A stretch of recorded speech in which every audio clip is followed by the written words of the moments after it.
Hello guys, share ko lang po kung paano na-restore or gawing parang bago ang gulong. Yan po, babaklasin na yung lumang gulong. Yan, yung lumang-luma talaga. Wala na yung mga spike niya. Tatanggalin doon sa tanggalin yung interior. Susunod ng rim na yan. Palo, sige palo. Huhugasan po. Tapos kakabitan ng ano para tanggalin yung spike. Yan po, ang tutulis ng ano na yan. Tapos isasalang yan. Tatanggalin po yung mga spike ng gulong. Ayan po, makinis na siya. Natanggal na yung mga spike ng gulong. Tapos ginarinder, tapos dadalhin. Ayan po yung chemicals na yun. Inaano, pinapahid sa gulong para kasunod niyan. Ididikitan niya ng yung guma, yung rubber tali. Ha? Tali ba yun o ano?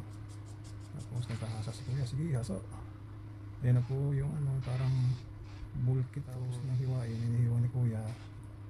Okay, ayun, dinidikit. Ayun siguro ano din yun.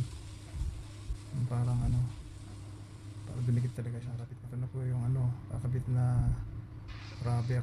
Kapal oh. Ayan. Sige, sipat kuya. Dikit. Kapal no ano, no? Yung dinikit na rubber. Iko, tapos tatabasin yung sobra. Didikitan. Tapos tiktikin. Ayan, tapos didikdikin paikot. Ayan po. Paikot yan. Galing mo ko na idea ng ano. Dikit na yung ano, yung rubber na dinikit nila kanina. Kasi na ano pa yung gilid. Didikitan pa. And then, eto na po.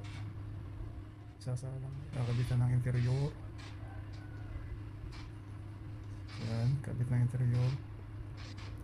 Kabitan ng ano dyan ng goma na yan. Yung masunog yung ano. Ay kakabitan ng bakal na pang gitna. Panlock. Ilalak nila yung mga tornilyo. Yan. Bubuksan nila yung salangan na yan. Kung saan dyan isasalang yung ano yung gulong na gagawing bag. Nilabas nila, pinaikot, pinagulong. Tapos nilagay sa ibabaw ng gulong. Tapos ipapasok doon sa hulimahan doon sa machine na kung saan doon isasalang yung gulong. Ayan, binagsak.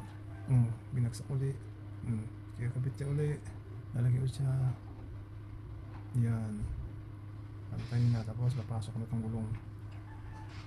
Okay. Yun. Yun. Pumasok din. Tapos isasara na po ang mahiwagang baol. Pagkatapos na lagpitan yan, yan na. Pinagana na yung machine na ano. Init siguro niya, no? Tatanggalin na lang para sumingaw. Yan. Tapos luluwagan na. Don't forget to follow and like my page and subscribe. Yan na po. Ayun, no? Parang bago na yung gulong, no? Yung kapal ng spike niya, parang bago talaga. Hahanguin nila, tatanggalin nila doon sa ano. Yun. Init siguro niya, no? Okay, yan. Tatanggalin nila yung bakal sa gitna na ano na yan. Bilis lang, 3 hours na. Nakapagawa ka na ng bagong gulong.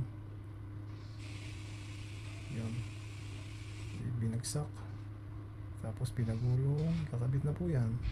Ganun kabilis ang proseso ng kanilang pag-restore. Yan na po. Pinalo kasi kinabit na. Yan na po ngayon bago.